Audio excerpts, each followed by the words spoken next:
तो India versus south Africa का दूसरा टेस्ट मैच चल रहा है और आज भी पूरा दिन कह सकते हैं कि साउथ अफ्रीका के हक में रहा। साउथ अफ्रीका ने इंडिया को 201 रन्स पे ऑल आउट कर दिया पहली इनिंग में।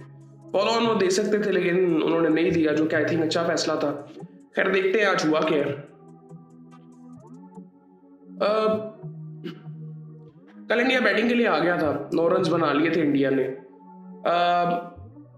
Jaiswal 58 runs, KL Rahul 22 runs, 15 runs, Sai Sudharsan, Dhruv Jurel 0, Rishabh Pant 7, Jadeja 6। अब ये जिस तरह से आउट हुआ था जडेजा, पहले कंधे पे लगा, फिर बैट पे लगा, फिर कैच हो गया। ये इसमें मैं भी थोड़ा सा कंफ्यूज हूँ कि आउट होता है कि नहीं, क्योंकि मुझे याद नहीं आ रहा कि ऐसी कोई सिचुएशन में भी हुई होगी, बट आई थिंक मेरे जहन में इस वक्त नहीं है कि पहले अगर बॉडी पे लगा, फिर बैट पे लगा और फिर कैच हो गया।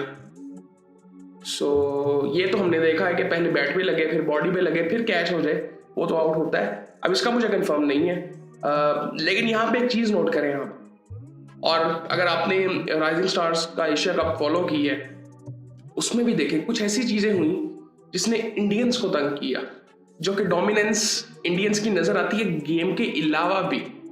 जो आउटसाइड द ग्राउंड चीजें हो रही होती हैं अंपायर्स की तरफ से, रेफरीज की तरफ से, वो जो सपोर्ट इंडिया को मिलता है, जो रूल्स की तरफ से सपोर्ट इंडिया को मिलता है, वो आप ये चीजें देखेंगे। ये पिछले कुछ टाइम में अगर आप देखें तो ये बिल्कुल ऑपोजिट जा रहा है। खैर ये इसके बारे में हम काफी बात कर चुके हैं, बट आई थिंक मैं वही कहूंगा कि इट्स कर्मा, और ये सिर्फ आई थिंक ठीक है, लेकिन जिस तरह से साउथ अफ्रीका खेला है, आई थिंक उन्होंने बताया है। मतलब मुझे याद है कि यही टीम पाकिस्तान के खिलाफ खेल रही थी और पाकिस्तान ने जब हराया था, सो इंडियन मीडिया उस वक्त ये बात कर रहा था कि यार ये टीम क्या है, ये तो 20C टीम है और यही टीम अब इंडिया गई हुई है। अच्छा 20C टीम कुछ नहीं होता वैसे यार, ये फजूल सी बातें होती हैं। अब ये उनसे क्लीन स्वीप बस होने वाले हैं। और आज इंडियन मीडिया पे डिस्कस क्या हो रहा था कि टेम्बा बवूमा सोचेंगे किस तरह से, वो इंडिया को कितने ओवर्स देंगे कि इंडिया वो रन्स चेस कर सकें। ये डिस्कशन हो रही थी पिछले 5 दिन से। इस टेस्ट मैच के दौरान ये डिस्कशन हो रही है कि कितने ओवर्स लाइट की वजह से कम होंगे। मतलब मैच जल्दी खत्म हो रहा है ना, तकरीबन 8-10 ओवर डेली बेसिस पे जा रहे हैं। उनकी गिनती हो रही है। ये इंडियन मीडिया है, ये इंडियन टीम है।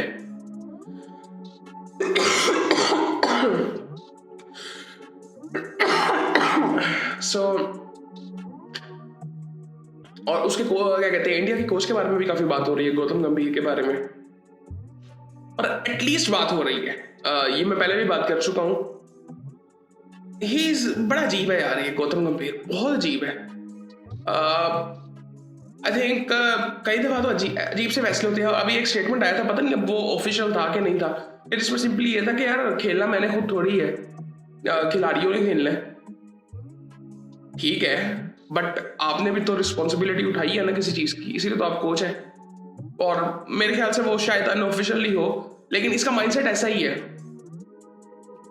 और उसके नीचे ये भी था, करोड़ों रुपए प्लेयर्स लेते हैं, कोच नहीं। बड़ी अजीब सी बात थी वैसे, लेकिन मे भी पता नहीं अनऑफिशियल है कि ऑफिशियल है ये। खैर, लेकिन इसका माइंडसेट ऐसा बड़ा अजीब सा ही माइंडसेट है। और अब ये भी बातें हो रही हैं कि विराट कोहली को टेस्ट मैचेस में होना चाहिए था। मैं तो उस वक्त भी बात कर रहा था कि मुझे हैरानगी थी कि टेस्ट मैचेस से वो जा रहा है, बट अब ये बात हो रही है कि उनको वापस लाया जाए, ये किया जाए, वो किया जाए। आई डाउट कि वो वापस आएगा टेस्ट मैचेस में, कोई पता भी नहीं वैसे। लेकिन खैर देखते हैं क्या होता है। बट आई थिंक मैं कहूँगा कि मैं इसमें कुछ कह ही नहीं सकता। मुझे नहीं लगता कि वो वापस आएगा। अब यहाँ पे बात हो रही है, अब ये वनडे में वापस, और जब वनडे मैचेस आते हैं तो फिर ये बात होती है कि इनकी वापसी, रोहित शर्मा और विराट कोहली की वापसी, मीडिया की हाइप बढ़ाने के लिए। तो भाई वो वनडे खेलेंगे तो वनडे में तो वो जाहिर बात है वो आएंगे ही ना, वापसी क्या होता है। खैर ये चीज थी। उसके बाद जी नीचे से आके वॉशिंगटन सुंदर ने, अब ये भी बड़ा अच्छा परफॉर्म कर रहा है, इसकी भी फॉर्म भी अच्छी है और ये बॉलिंग में भी परफॉर्म करता है, बैटिंग में भी अच्छा परफॉर्म करता है, कभी तीसरे नंबर पे आ जाता है, कभी 7वें 8वें नंबर पे खेल रहा होता है। 48 रन जिसने बनाए, जिसकी बदौलत इंडिया 200 तक पहुंच गया, वरना ये 150 भी इनसे होना था। 19 रन कुलदीप यादव ने बनाए, 201 पे ऑल आउट हो गए थे। बॉलिंग की अगर बात करें तो मार्को जेनसन इनको टक्कर गया, उसका 100 बेचारे का रह गया था और उसने 6 आउट किए हैं, 5 मेडन है, तकरीबन 20 ओवर उसने किए हैं, 48 रन दिए, 6 आउट किए हैं उसने हिला के रखा हुआ था इनको। उसके बाद जी केशव महाराज ने 1 आउट किया है, फील्डिंग बड़ी जबरदस्त किया है साउथ अफ्रीका ने, और 3 आउट किए हैं जी हार्मर ने। हार्मर को यार मतलब हल्का लिया हुआ था शायद हमने भी, बट आई थिंक बड़ी जबरदस्त बॉलिंग कर रहा है, एक्सपीरियंस्ड है ना बहुत ज्यादा। आई थिंक वो जिस एज में है वो उसने पूरी जिंदगी बॉलिंग की है, तो वो उसका एक्सपीरियंस नजर आ रहा है यहाँ पे। खैर उसके बाद साउथ अफ्रीका बैटिंग के लिए आता है और साउथ अफ्रीका इस वक्त 26 पे, कोई आउट नहीं है साउथ अफ्रीका का। और क्या करेगा साउथ अफ्रीका कल? मुझे बेसिकली ये लगता है कि साउथ अफ्रीका 500 क्रॉस करने की कोशिश करेगा, और मेरे ख्याल से वो शायद लंच से पहले या लंच लंच से पहले नहीं, टी से पहले 1 घंटा पहले, आइडियली अगर उन्होंने 200-250 रन बना लिए कल, मतलब इस वक्त लीड कितनी है? इस वक्त लीड 314 की है। अब 314 की है, मेरे ख्याल से 500 क्रॉस करें, 500-550 रन बनाए, जरा थोड़ा तेजी से बनाए, क्योंकि मकसद यही है ना। तो वो जितना जल्दी हो सकता है फिर इनको वापस लेके आए और फिर इनको ऑल आउट करें। और फिर ये भी हो सकता है कि अगर ये टी से 1 घंटा पहले कर लेते हैं तो फिर चांस है कि शायद उनको कल भी ऑल आउट कर दें या परसों जल्दी कर दें आधे दिन में। तो पॉसिबल तो सब कुछ है, लेकिन अब ये बड़ा मुश्किल लग रहा है कि इंडिया ये टेस्ट मैच बचा सकेगा। और टेस्ट मैच बचाने का आई थिंक कोई इतना ज़्यादा फायदा होता भी नहीं है, 4 पॉइंट्स मिलते हैं, जीतने के 12 पॉइंट्स हैं, बराबर करने के 4 पॉइंट्स हैं जो दोनों टीमों को मिलते हैं। खैर ये सूरत हाल है जी। और अब ये भी बात हो रही है कि शायद फाइनल ना खेल सके इंडिया, बिल्कुल हो सकता है। और ये भी बातें शुरू हो गई हैं कि हमने जी बांग्लादेश भी जाना है, हमने श्रीलंका भी जाना है, और श्रीलंका तो हमें पकड़ लेगा। ये इंडियन मीडिया पे बातें हैं ये, और ये सुन के अजीब नहीं लगता आपको? हमें तो बड़ा अजीब लगता है भाई।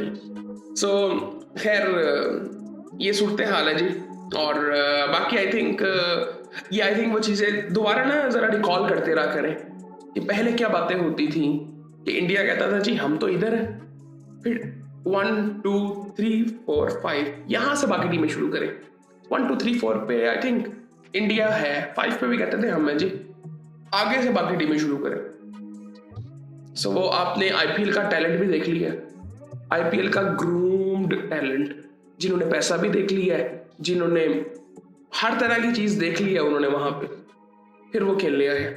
आपने इनकी ये टीम भी देख लिया, ठीक है? तो आप वो गैप का अंदाजा लगा लें। ऑस्ट्रेलिया ये बात करे ना, मैं फिर भी कहूंगा हाँ ठीक है, ऑस्ट्रेलिया 1 2 साइड पे करो, 3 पे इंडिया को लेके आओ, इंग्लैंड को लेके। इंग्लैंड तो नहीं है, इंग्लैंड तो वो अपने उनके मूड में होता है, जिस तरह से वो खेल रहे होते हैं। साउथ अफ्रीका को लेके आओ, न्यूजीलैंड को लेके आओ, पाकिस्तान को लेके आओ। लेकिन ये तो बात करते हैं कि 1 2 3 4 5 साइड में करो, 5वें छठे से शुरू करो। खैर वो ट्रेविस हेड ने आई थिंक वो पहले इंडिया को भी पढ़ता था, अब वो इंग्लैंड को भी पढ़ा है, और आई थिंक खैर ठीक है, अच्छी बात है। बाकी आई थिंक जो मैं वो जडेजा वाली बात कर रहा था वो आप लोग क्लियर कीजिएगा अगर आपको पता है तो। खैर ये चीज़ें हैं। और बाकी आई थिंक और क्या हो रहा है, पाकिस्तान क्रिकेट में भी काफ़ी चीज़ें चल रही है, ज़रूरत नहीं है हमें उसके बारे में बात करने की। आई थिंक अजीब सी चीज़ें हैं वो चलती रहती हैं, हमें क्रिकेट तक ही बात करनी है बस, काफ़ी है इतना। खैर पाकिस्तान का भी अब एक मैच रह गया, श्रीलंका के साथ है वो आई थिंक अभी कल तो नहीं है, आज अब नहीं है, कल आई थिंक श्रीलंका और जिम्बाब्वे का मैच है, फिर एक दिन छोड़ के फिर उसके बाद है पाकिस्तान और श्रीलंका का, फिर उसके बाद फाइनल हो जाएगा। फिर उसके बाद ऑस्ट्रेलिया ने भी आना है, ऑस्ट्रेलिया ने पता नहीं अब कब आना है, दिसंबर के एंड में आना है या जनवरी में आना है, मेरे ख्याल से बिग बैश खत्म होगा तो वो आएंगे। पाकिस्तान के पास ब्रेक है, बाबर भी बिग बैश खेलने चला जाएगा, रिजवान ने भी आई थिंक जाना है, पाकिस्तान के 4-5 प्लेयर्स में जाना है। बिग बैश भी आई थिंक मजेदार होगा इस साल, बहुत मजेदार होने वाला है। बाकी फिर आपसे बाद में बात होती है।